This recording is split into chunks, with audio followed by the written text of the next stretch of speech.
mentioned in one of your last talks that petroleum wasn't what we thought it was, that it wasn't a fossil fuel, that it didn't come from fossil animal. Yeah. Is it just a mineral? Is it a mineral like any other mineral? Is that how it, what would you say? How did it, what's the origin of you see, petroleum? when they first found petroleum, because they were beginning to make motors and needed on axles or wheels on railroad trains and all that sort of thing, and remember trains started in the beginning of the 19th century, then oil went from just a lubricant to a fuel, and it made it valuable. And Rockefeller happened to be the smartest man in the business at the time, but he made most of his money, or much of it, off the transport of the petroleum as well as selling it. But one thing they realized was, because oil is putting a price on oil is like putting a price on a pail of water. You know, there's no initial cost. It's in the ground, and in those days they were, some of it almost what you'd call surface mining the oil. They didn't go down deep. So in order to get the price up, they hit on the idea that they would have to make it appear to be scarce. That after we take the next few barrels out, we're probably going to have to close as well. You know, that kind of thing. Well, a very fortuitous event. In 1892, there was a convention in Geneva of scientists to determine what organic substances are. Well, the definition of organic is a substance with hydrogen, oxygen, and carbon. And so it's usually a living substance, a tree. You analyze a dead tree, hydrogen, carbon, and oxygen, and grass, and so on, living things. Animals, we are hydrogen, oxygen, and carbon. So at this Geneva Convention, Rockefeller took advantage of sending some scientists over who said, oil, petroleum, is hydrogen, oxygen, and carbon. Therefore, it must be derived from the spoiling, the rotting of formerly living matter. And playing the game properly, when this scientific convention was over, they defined oil as the residue from formerly living matter. Well, that makes it a fossil fuel. I don't know why they decided to use the word fossil, but it says formerly living matter, it's fossil. Well, of course, today, and another thing we should know is that there has never been a fossil, a real fossil, found below 16,000 feet. And you can't argue at 16,000 there's a level line, because someplace the ground sinks and so on. But 16 is what the scientists say, 16,000. We mine oil, or we drill for oil, at 30,000, 33,000, 28,000 every day of the week. So right there we rule it out that it isn't fossil fuel.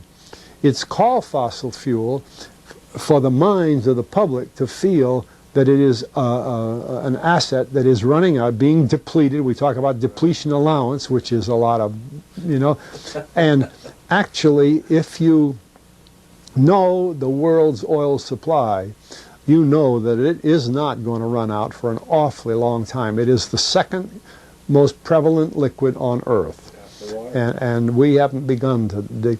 Well, with all that background, you see, the people in charge of the petroleum business, for perfectly reasonable business things, like any other man in the business, wants to keep his price as high as he can get away with.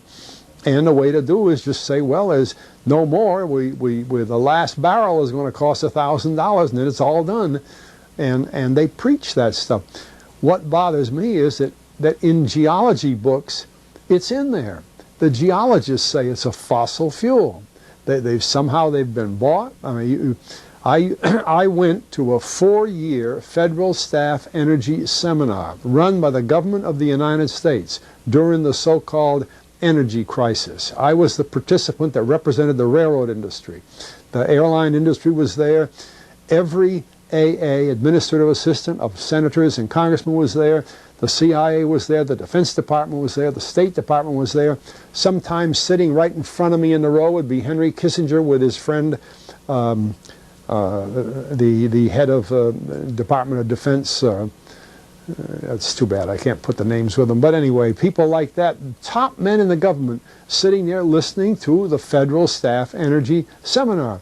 Well, what this was doing is for 4 years, they were teaching a propaganda line to the leading people in this country, and therefore to the leading people in the world, when you include the Schlesingers, Kissinger and Schlesinger, among others. And the object of it was, as Kissinger used in his own terms when it was time for him to speak, to create a world price for oil. In other words, not 30 cents a gallon here and 90 cents a gallon there, but let's get a world price. That's their goal, and they're trying to do that for wheat and everything else. We don't realize what the controls are, whether it's oil or some of these other things. Almost everything today is being categorized at the highest price they can possibly make it go. And so calling petroleum a fossil fuel is the basis for this system with respect to petroleum.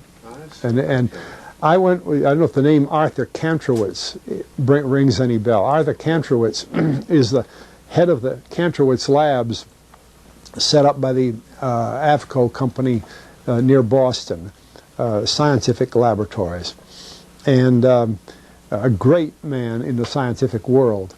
And Kantrowitz and I were sitting at a table at this seminar once, and the table happened to be all young college grad PhD geologists. And so just to get a conversation started, I turned to Kantrowitz and I said, Arthur, what do you think about this foolishness of these speakers talking about fossil fuel? And it was kind of put up. He started laughing. He said, you know, that gets me. He says, I don't have a geology degree, but he had 1,000 other degrees. And he said, I don't understand. He said, you'd think that these heads, these other fellows at the table, we did it on purpose, start listening, you know. And he asked, he said, are you gentlemen? He says, you're here at the meeting. Are you gentlemen by any chance geologists? And one fellow, yes, I am. And the other, yeah. He said, well, why don't you tell me? He said, why is oil? You know, and he went on like that. We brought the house down because nobody could argue with Kantrowitz. He like Einstein. People aren't going to. And he told him right there. He said, just drop it. But it's in all the books and in all the papers. But it started from that strange meeting in 1892, a scientific convention. I have a big, thick scientific encyclopedia put out by the Van Oosteren Company that's about 15 years old now, but it has the whole story of the conference. It doesn't have the Rockefeller part, but it has the whole story of how they straightened out organic chemicals and how it was all figured, and they've got petroleum right in there. Amazing. Amazing. So these aren't accidental things, you see. There's a dollar sign behind almost everything.